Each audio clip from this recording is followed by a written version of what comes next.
تو پولیس کی جانب سے پی ٹی آئی کے رہنماؤں کے گھروں پر چھاپے مارنے کا سلسلہ جاری ہے۔ پولیس نے پی ٹی آئی رہنماؤں کے گھروں پر چھاپے مارے۔ پولیس نے جمشید چیمہ اور مسرت جمشید کے گھر پر بھی چھاپا مارا۔ مسرت جمشید کی جانب سے بھی ایک پیغام جاری کیا گیا ہے، ملاحظہ کیجیے۔ میسیج ہے میر جعفر، میر صادق اور غداروں کو، امپورٹڈ حکومت کو، ان سازشی غلاموں کو، ان دہشت گردوں کو، ان گنڈوں کو، اور اسپیشلی رانا ثناء اللہ، کر لو ریٹ جتنی کرنی ہے۔ تم لوگوں کے دن عوام نے لکھ لیے، تھوڑے دن ہیں، ہم ادھر ہی ہیں، ہم کہیں نہیں جانے والے۔ بھرو جیلیں، 22 کروڑ کے لیے اگر جیلوں کا بندوبست ہے نا، یہ گولیاں مارنے کا یا شیلنگ کا، تو کر لو۔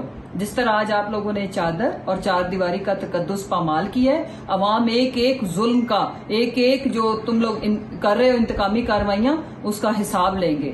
اور دوسری بات، جس طرح سے میرے فیملی نے بتایا کہ ہم لوگ گھر پہ موجود نہیں ہیں اور آپ نے چادر اور چار دیواری کا تقدس پامال کیا، چھوٹے چھوٹے ہمارے بچے اور آپ وہاں پہ ناکا لگا کے بیٹھے ہو، ایک ایک ظلم کا ہم بدلہ لیں گے۔ اور یہ جو گلو بٹ آپ لوگوں کے کہنے پہ جو دہشت گردی کر رہے ہیں نا پنجاب پولیس، آئی جی پولیس، سن لو، انشاءاللہ سب سے پہلے تم لوگوں کا ہم لوگ محاسبہ کریں گے اور پھر تم لوگ اپنے انجام کو پہنچو گے۔ اور اب یہ جو تجربہ ہم سیکھ رہے ہیں نا، جس سے آپ ہمیں یہ ماشاءاللہ سے گزار رہے ہو، پھر اس کا حساب دینے کے لیے آپ نے تیار رہنا ہے۔